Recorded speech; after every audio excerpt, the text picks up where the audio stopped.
Jaha, sä otit sitten koe jo tämmösen pakettiauton. Joo, mä ajattelin, täytyy kaiken näköistä koittaa ja tää vaikutti mielenkiintoiselta. Idea lähti siitä, että tästä on tulossa tää on nyt se pakettiautomalli, mutta tästä on tulossa se, missä on 5 henkilön, mikä se on sitten se... Takapenkit. Niin, Joo. niin siinä on idea. On. Et tässä olisi tilaa ja avaruutta. Kyllä. Ei loppuisi tavaratila kyllä kesken. Mut okei, ensimmäiset fiilikset. Niin toi A-pilari, On missä todella. on toi pikkunen ikkuna. Oh.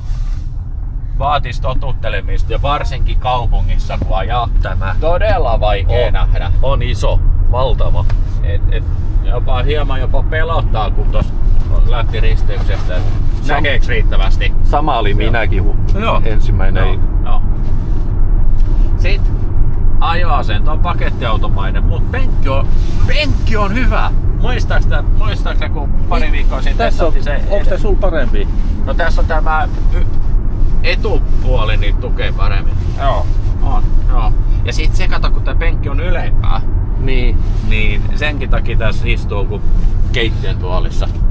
Mut kyllä tää ajoasento, niin tää on kyllä erilainen ja oikein mukava. Lepposa. Otetaan pipo pois, kun sä oot lämmittänyt tän niin hyvin. Tää pipoa kohana. No niin, vasemman käden lepuutuspaikka. Joo. No, huomasitko sä sen? Huomasin, joo. Joo, tässä ei oo semmoista niinku... Ei oo tasapainoa. Ei. Täällä on mukava ajaa. Niin.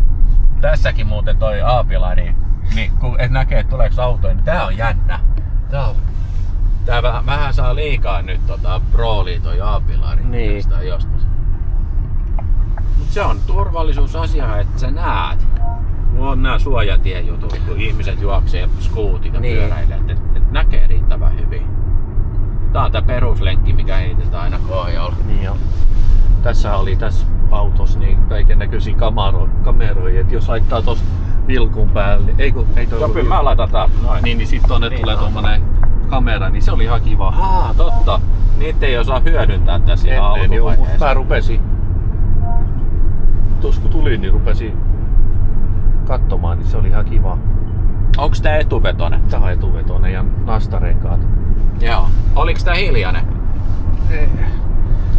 Ei tää ollut hiljainen eikä melusa. Aina tulee sanottua, että mikä ärsyttää, niin ehkä vähän ärsyttää just toi, että toi ikkuna on noin kaukaa ja sitten vasemman käden tuki on puutteellinen. Niin.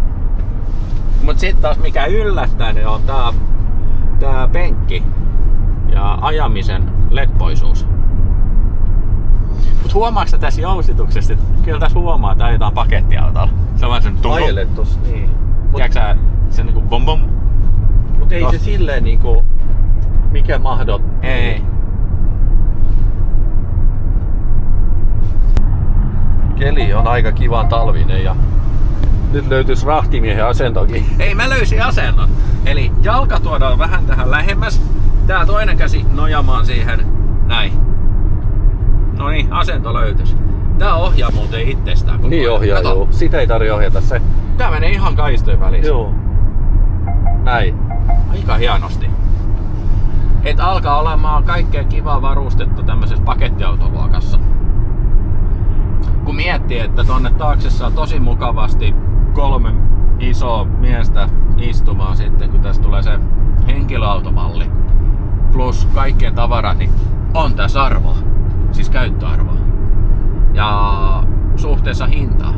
Oliko tää lähemmäs 45 tonnia. Alkaen 39 tonnia. Mieti.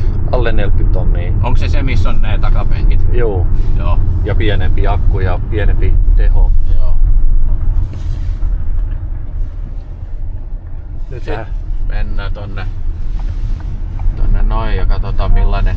Päästäänkö me liittymään tällaisella pakettiautolla muun liikenteen pariin?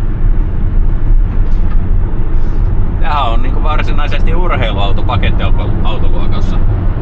Siinä on jo 100 kilometriä tunnissa. Kyllä. Riittävä. Hyvät peilit. Todella hyvät peilit. Sit sä näet tuolta oli Joo. näky taas. Aivan, ei sitä osaa edes katsoa, kun on noin hyvät peilit. Niin. No niin, nyt hei ajetaan semmoista, pistetään toi 100 tuohon. Meteli. Meteli. Tai se onhan tässä meteliä. Mun Kia Ceedis on enemmän. Eikä oo.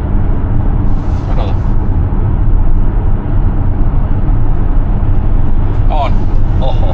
On enemmän.